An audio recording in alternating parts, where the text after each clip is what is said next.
Hello students and welcome to Top Scholars.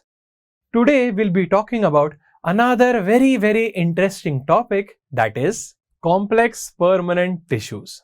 What are complex permanent tissues, which are also known as conducting tissues? These are called as vascular tissues or even vascular bundles.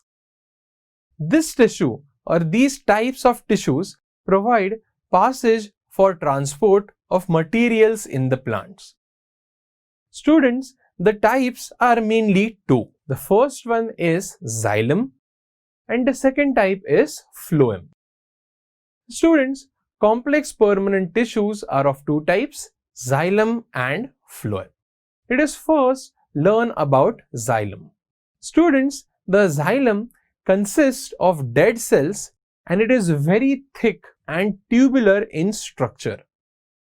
Also, the xylem is responsible for conduction of water and minerals from the roots all the way up to the leaves as well as the stem. The xylem also supports the plants.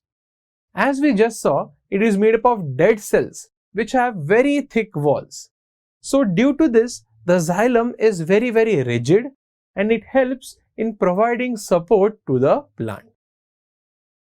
Next students, the components of xylem are as follows. The first one is tracheids. Next we have vessels, xylem parenchyma, and finally students, xylem fibers. So the xylem is made up of four components: tracheids, vessels, xylem parenchyma, and xylem fibers. To learn more about this topic, download Top Scholars app.